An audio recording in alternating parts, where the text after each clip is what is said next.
to Team Legend online learning video classes. ഇന്ന് നമ്മൾ 10th CBSE real numbers എന്ന് പറയുന്ന ചാപ്റ്ററിനെ കുറിച്ചാണ് ഡിസ്കസ് ചെയ്യാൻ പോകുന്നത്.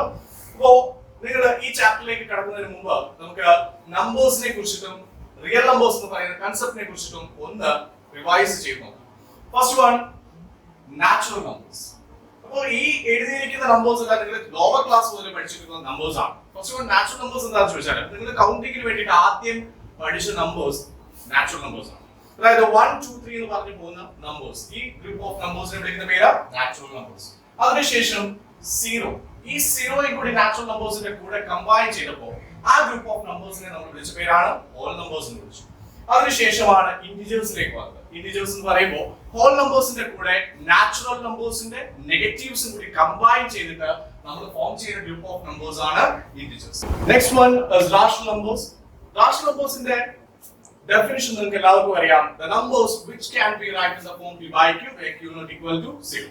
അതായത് ഒരു നമ്പറിനെ p by q ഫോമിൽ റെപ്രസെന്റ് ചെയ്യാൻ പറ്റുകയും എന്നാൽ q ന്റെ വാല്യൂ 0 ആകാതിരിക്കുകയും ചെയ്യുകയാണെങ്കിൽ അങ്ങനെയുള്ള നമ്പേഴ്സിനെയാണ് നമ്മൾ എന്ത് വിളിക്കുക? റാഷണൽ നമ്പേഴ്സ് എന്ന് വിളിക്കുക. ഒരു കണ്ടീഷൻ കൂടിയുണ്ട്, p യും q യും ഇന്റിജേഴ്സ് ആയിരിക്കുകയും വേണം. അപ്പോൾ ഈ തന്നിരിക്കുന്ന റാഷണൽ നമ്പേഴ്സ് അല്ലാത്ത നമ്പേഴ്സിനെ നമ്മൾ വിളിക്കുന്ന പേരാണ് എന്താ? ഇറാഷണൽ നമ്പേഴ്സ് എന്ന് വിളിക്കുക. അപ്പോൾ ഇറാഷണൽ നമ്പേഴ്സിന്റെ ഡെഫിനിഷൻ പറഞ്ഞാൽ നിങ്ങൾക്ക് എല്ലാ റാഷണൽ നമ്പേഴ്സിനും അതിന് കറസ്പോണ്ടിങ് ആയിട്ടുള്ള ഒരു ഡെസിമൽ എക്സ്പാൻഷൻ നിങ്ങൾക്ക് പറയാൻ പറ്റും. അതായത് ഇപ്പോ ഫോർ എക്സാമ്പിൾ 3/2 ന്റെ ഡെസിമൽ എക്സ്പാൻഷൻ ആണ് 2 കൊണ്ട് ഡിവൈഡ് ചെയ്താൽ which can be written in the form 1.5. അപ്പോൾ ഈ തന്നിരിക്കുന്ന നമ്പർ ഇതിന്റെ ഡെസിമൽ എക്സ്പാൻഷൻ ആണ് പറയുന്നത്. അപ്പോൾ എല്ലാ റാഷണൽ നമ്പേഴ്സിനും ഡെസിമൽ എക്സ്പാൻഷൻ ഉണ്ട്, അതേപോലെ ഇറാഷണൽ നമ്പേഴ്സിനും ഡെസിമൽ എക്സ്പാൻഷൻ.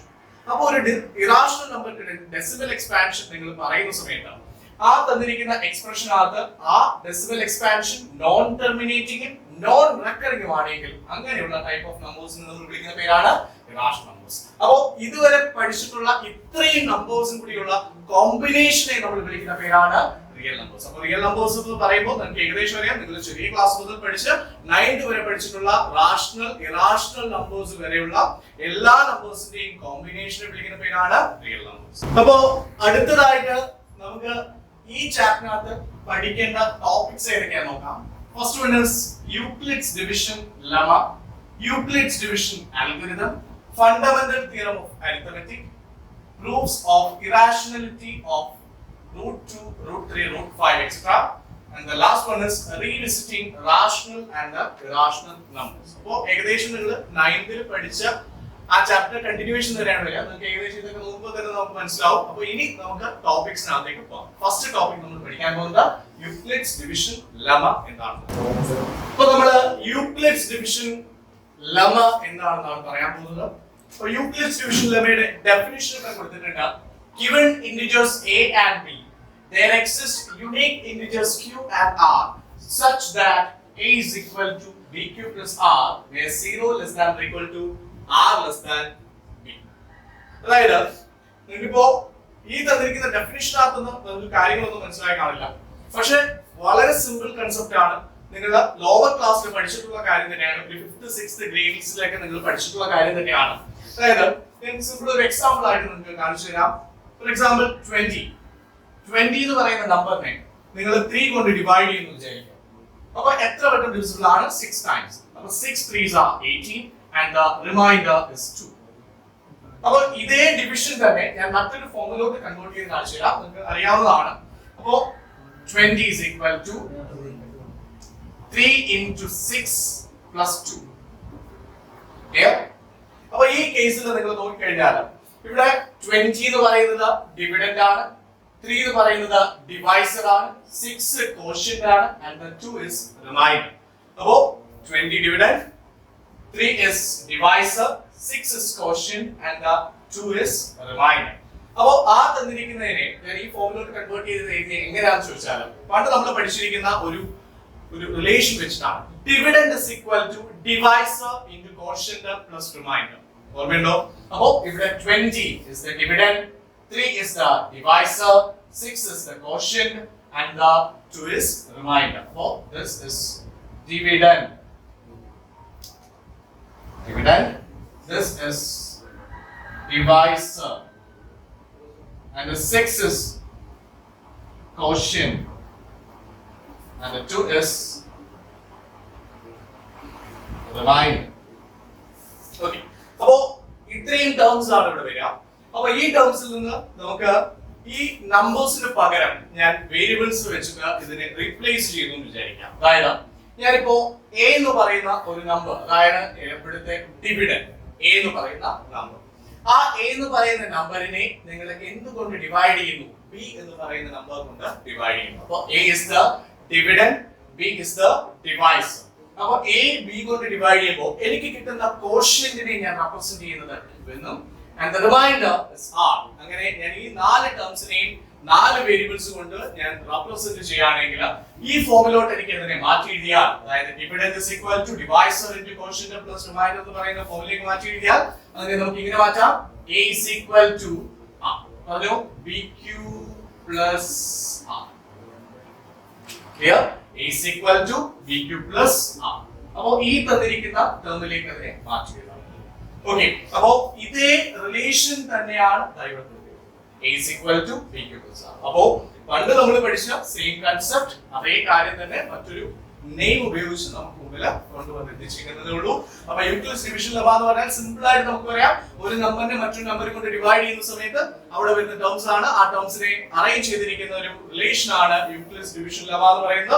അപ്പൊ യൂക്ലിഡ്സ് ഡിവിഷൻ ലെവ പറയുന്നത് എന്താണെന്ന് വെച്ചാൽ ഡിവിഡൻഡ് എന്ന് പറയുന്ന ഒരു നമ്പർ, ആ നമ്പർ a ആണെങ്കിൽ ഡിവൈസർ ആയിട്ടുള്ള b കൊണ്ട് അതിനെ ഡിവൈഡ് ചെയ്യുമ്പോൾ കിട്ടുന്ന quotient q and the remainder r ആണെങ്കിൽ അവിടുത്തെ relation a is equal to bq plus r ആയി. ഓക്കേ, ഇനി ഒരു കണ്ടീഷൻ കൂടി ഉണ്ട്. ഇതിനെ കൂടെ condition വരുന്നതിനകത്തേക്ക് 0 less than or equal to r less than b. അതായത് ഒരു പറയുന്നത് നിങ്ങൾക്ക് എപ്പോഴും അറിയാം, ഈ തന്നിരിക്കുന്ന ഏതൊരു നമ്പർ എടുത്ത് ഡിവൈഡ് ചെയ്താലും കിട്ടുന്ന റിമൈൻഡർ വാല്യൂ എന്ന് പറയുന്നത് എപ്പോഴും ഡിവൈസർ വാല്യൂ, അതായത് b വാല്യൂ ഡിവൈസർ വാല്യൂവിനേക്കാൾ ചെറുതായിരിക്കും. ഫോർ എക്സാമ്പിൾ ഇവിടുത്തെ കേസിൽ നിങ്ങൾ 20 നിങ്ങൾ 3 കൊണ്ട് ഡിവൈഡ് ചെയ്തപ്പോൾ 20 ആണ് ഇവിടുത്തെ dividend, 3 is the divisor. Divisor കൊണ്ട് ഡിവൈഡ് ചെയ്തപ്പോൾ എനിക്ക് കിട്ടിയ വാല്യൂ നോക്കുക, റിമൈൻഡർ വാല്യൂ എന്ന് പറയുന്നത് 2 ആണ്. അപ്പോൾ ഈ 2 വാല്യൂ ഒരിക്കലും ഈ തന്നിരിക്കുന്ന ഡിവൈസറിനെ എക്സീഡ് ചെയ്യില്ല, അതിനേക്കാൾ കൂടില്ല, എപ്പോഴും അതിനേക്കാൾ താഴ്ന്നു തന്നെയായിരിക്കും. അപ്പോ ആ ഇന്റിജർ വാല്യൂസ് ആണ് വരുന്നതെങ്കിൽ അപ്പോൾ 0 less than or equal to r less than b എന്ന് പറയുന്ന കണ്ടീഷൻ അത് ചെയ്തിരിക്കും, സാറ്റിസ്ഫൈ ചെയ്തിരിക്കും. ഇതാണ് യൂക്ലിഡ്സ് ഡിവിഷൻ ലെമ്മ എന്നതുകൊണ്ട് ഉദ്ദേശിക്കുന്നത്. Okay, next we are moving on to the topic Euclid's division algorithm. അപ്പോൾ algorithm means series of steps. അതായത് നമ്മൾ ഒരു പ്രോബ്ലം സോൾവ് ചെയ്യാൻ വേണ്ടിയിട്ട് നമ്മൾ യൂസ് ചെയ്യുന്ന സീരീസ് ഓഫ് സ്റ്റെപ്സിനെ വിളിക്കുന്ന പേരാണ് അൽഗോരിതം. അപ്പോ ഇവിടെ യൂക്ലിഡ്സ് ഡിവിഷൻ ലെമ്മയുടെ ഇമ്പോർട്ടൻസ് എന്താണെന്ന് വെച്ചാൽ ഈ ഏതെങ്കിലും രണ്ട് നമ്പേഴ്സ്, ഏതെങ്കിലും രണ്ട് ഇന്റിജേഴ്സ് നിങ്ങൾക്ക് തന്നു കഴിഞ്ഞാൽ ആ രണ്ട് ഇന്റിജേഴ്സിന്റെ HCF highest common factor find ചെയ്യുന്നത് എങ്ങനെയാണെന്നാണ് നമ്മൾ ഈ ടോപ്പിക്കിനകത്ത് പറയാൻ പോകുന്നത്. അപ്പോ യൂസിങ് എന്തായിരിക്കും യൂക്ലിഡ്സ് ഡിവിഷൻ ലെമ്മ യൂസ് ചെയ്തുകൊണ്ട് യൂക്ലിഡ്സ് ഡിവിഷൻ അൽഗോരിതം നമ്മൾ ചെയ്തെടുക്കാൻ പോവാണ്. അപ്പോ അതിനകത്ത് വരുന്ന question, how to find the HCF of 100 and 190. 100ന്റെയും 190ന്റെയും HCF നമുക്ക് എങ്ങനെ യൂക്ലിഡ്സ് ഡിവിഷൻ അൽഗോരിതം യൂസ് ചെയ്തുകൊണ്ട് സോൾവ് ചെയ്തെടുക്കാം. Okay, here's your question. Find the HCF of 100 and 190 by using Euclid's division algorithm. അപ്പോൾ അൽഗോരിതം യൂസ് ചെയ്തുകൊണ്ട് രണ്ട് നമ്പേഴ്സ് 100ന്റെയും 190ന്റെയും HCF എങ്ങനെ find ചെയ്യാം അതിനെ കുറിച്ചാണ് നമുക്ക് ഇവിടെ പറയുന്നത്. ഓക്കേ, അപ്പോൾ അതിനു വേണ്ടിയിട്ട് നമ്മൾ ചെയ്യുന്ന കാര്യം, ഞാൻ പറയുന്ന സീരീസ് ഓഫ് സ്റ്റെപ്സ് നിങ്ങൾ ഓർത്തു വെക്കുക. നിങ്ങൾക്ക് ഏത് പെയർ ഓഫ് നമ്പേഴ്സ് തന്നു കഴിഞ്ഞാലും അതിൽ നിന്നുകൊണ്ട് നമുക്ക് എന്ത് യൂസ് ചെയ്യാൻ പറ്റും, അതിനെ HCF ഫൈൻഡ് ചെയ്യാൻ പറ്റും. അപ്പോൾ അതിന് വേണ്ടിയിട്ട് തന്നിരിക്കുന്ന പെയർസ് ഓഫ് നമ്പേഴ്സിലെ ഗ്രേറ്റസ്റ്റ് നമ്പർ ഏതാണെന്നും സ്മോളസ്റ്റ് നമ്പർ ഏതാണെന്നും ആദ്യം നമ്മൾ ഡിക്ലെയർ ചെയ്യും. അപ്പോൾ ഈ കേസിൽ 190 is the greatest number and 100 is the smallest number. അപ്പോൾ നമുക്കറിയാം 190 ആണ് ഗ്രേറ്റസ്റ്റ് നമ്പർ, വലിയ നമ്പർ 190 ആണ്, ചെറിയ നമ്പർ 100 ആണ്. അപ്പോൾ 190 എന്ന് പറയുന്ന നമ്പറിനെ 190യെ നമ്മൾ എന്ത് കൊണ്ട് ഡിവൈഡ് ചെയ്യും? 100 കൊണ്ട് ഡിവൈഡ് ചെയ്യും. അതായത് ഗ്രേറ്റസ്റ്റ് നമ്പറിനെ സ്മോളസ്റ്റ് നമ്പർ കൊണ്ട് ഡിവൈഡ് ചെയ്യും. ഡിവൈഡ് ചെയ്യുന്ന സമയത്ത് നമുക്കറിയാം 1 time divisible 100 and the remainder is 90. Okay, all of you know 190 100 കൊണ്ട് ഡിവൈഡ് ചെയ്താൽ 1 time divisible ആണ്, റിമൈൻഡർ 90 വന്നു. അപ്പോൾ ഇതിനെ ഞാൻ യൂക്ലിഡ്സ് ഡിവിഷൻ ലെമ്മയിലേക്ക് കൺവേർട്ട് ചെയ്ത ആ ഫോമിലേക്ക് കൺവേർട്ട് ചെയ്തിരിക്കുന്നത് നമുക്ക് ഇങ്ങനെ എഴുതാം, ഡിവിഡൻഡ് is equal to, അതായത് 190 is equal to ഡിവൈസർ എന്ന് പറയുന്നത് 100 ആണ്. 100 into 1 plus remainder. Remainder value is 90. Okay? Dividend is equal to divisor into quotient plus remainder. Okay? Next സ്റ്റെപ്പിലേക്ക് പോവാം. അപ്പോൾ ഈ പ്രോസസ് ഇവിടെ കണ്ടിന്യൂ ചെയ്ത് തന്നെ പോവാണ്. റീസൺ വേറൊന്നുമല്ല, നിങ്ങൾക്ക് ഇപ്പോഴും HCF കിട്ടിയിട്ടില്ല. HCF നിങ്ങൾക്ക് ഫൈൻഡ് ചെയ്യണമെങ്കിൽ ഈ സീരീസ് ഓഫ് സ്റ്റെപ്സ് കണ്ടിന്യൂ ചെയ്ത് പോയി ലാസ്റ്റ് വാല്യൂ, അതായത് റിമൈൻഡർ വാല്യൂ ഷുഡ് ബിക്കംസ് 0. അപ്പോൾ റിമൈൻഡർ വാല്യൂ 0 ആയെങ്കിൽ മാത്രമേ നിങ്ങൾക്ക് അതിന്റെ HCF ഫൈൻഡ് ചെയ്യാൻ പറ്റൂ. അപ്പോൾ ഇവിടുത്തെ കേസിൽ റിമൈൻഡർ വാല്യൂ 0 അല്ല. അപ്പോൾ അടുത്ത സ്റ്റെപ്പ്, ഈ സ്റ്റെപ്പ് തന്നെ വീണ്ടും കണ്ടിന്യൂ ചെയ്യും. കണ്ടിന്യൂ ചെയ്യുന്ന സമയത്ത് ചെറിയൊരു ചേഞ്ച് ഉണ്ട്. ചേഞ്ച് വേറൊന്നുമല്ല, ഇവിടുത്തെ ഡിവിഡൻഡ് വാല്യൂ, ഇവിടെ dividend value 190, divisor value 100 and the remainder value 90. ഇത് റീപ്ലേസ് ചെയ്യാം. റീപ്ലേസ് ചെയ്യുമ്പോൾ 190 ഡിവിഡൻഡിൽ നിന്ന് മാറി 100 ഡിവിഡൻഡിന്റെ സ്ഥാനത്തേക്ക്. അപ്പോൾ നെക്സ്റ്റ് സ്റ്റെപ്പ് 100 ആണ് അവിടുത്തെ ഡിവിഡൻഡ്. അപ്പോൾ ഡിവൈസർ എന്ന് പറയുന്നത് റിമൈൻഡർ ഡിവൈസർ ആയിട്ട് ചെയ്യും. അപ്പോൾ ഇവിടുത്തെ ഡിവൈസർ വാല്യൂ 90 ആണ്. ഓക്കേ, അപ്പോൾ നെക്സ്റ്റ് സ്റ്റെപ്പിൽ നമുക്കറിയാം എന്തിനെ എന്തുകൊണ്ട് ഡിവൈഡ് ചെയ്യണം? 100നെ നമ്മൾ 90 കൊണ്ട് ഡിവൈഡ് ചെയ്യണം. അപ്പോൾ എത്ര times divisible? 1 time divisible. 1 90s are 90 and the remainder becomes 0. So 10. Okay, അപ്പോൾ അതിനെ ലമയിലേക്ക് കൺവേർട്ട് ചെയ്തിടാം. 100 is equal to 90 into 1 plus 10. Okay, here 100 is the dividend, 90 is the divisor, 1 is the quotient and the 10 is the remainder. Okay, അപ്പോൾ ഇപ്പോഴും നമ്മൾ നോക്കിക്കഴിഞ്ഞാൽ അവിടുത്തെ reminder value എന്തല്ല? 0 അല്ല. അപ്പോൾ വീണ്ടും ഈ സ്റ്റെപ്പ് വീണ്ടും എന്ത് ചെയ്യണം? കണ്ടിന്യൂ ചെയ്യണം. കണ്ടിന്യൂ ചെയ്യുമ്പോൾ നോക്കാം. അപ്പോൾ അടുത്ത സ്റ്റെപ്പിൽ വീണ്ടും എന്താ ചേഞ്ച് വരുന്നത്?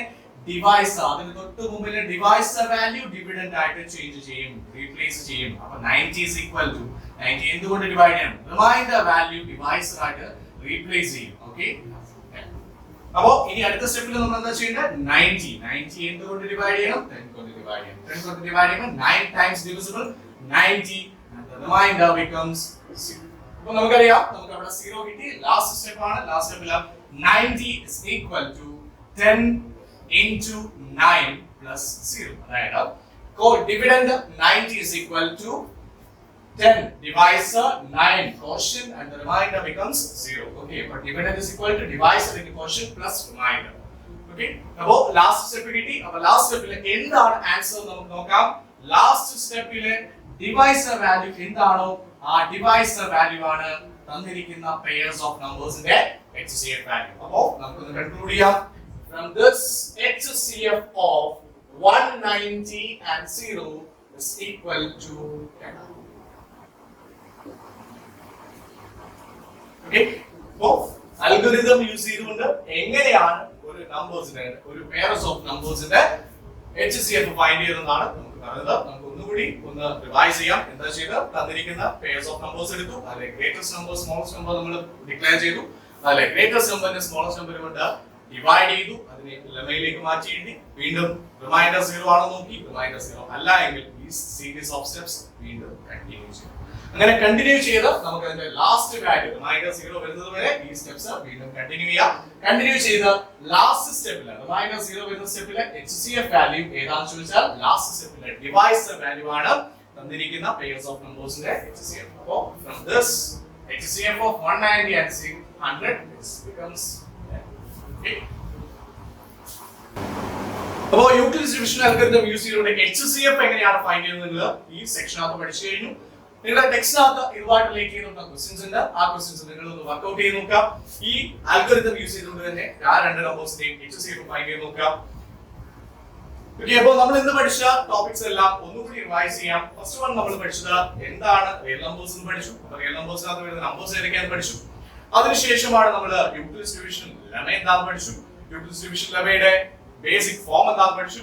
അതിനുശേഷം യൂക്ലിഡ്സ് ഡിവിഷൻ അൽഗോരിതം എന്താണെന്ന് പഠിച്ചു. അപ്പോൾ അൽഗോരിതം യൂസ് ചെയ്തുകൊണ്ട് HCF ഫൈൻഡ് ചെയ്യുന്നത് എങ്ങനെയാണെന്ന് കൂടി നമ്മൾ പറഞ്ഞു. അപ്പോൾ ഇങ്ങനെയുള്ള ക്വസ്റ്റ്യൻസ് നിങ്ങളുടെ ടെക്സ്റ്റിനകത്തോട്ട് പറഞ്ഞു. അപ്പോൾ ക്വസ്റ്റ്യൻസ് വർക്ക്ഔട്ട് ചെയ്ത് നോക്കാം. അപ്പോൾ അടുത്ത ടോപ്പിക്കുമായി അടുത്ത വീഡിയോയിൽ കാണുന്നതുവരെ ബൈ, സീ യു.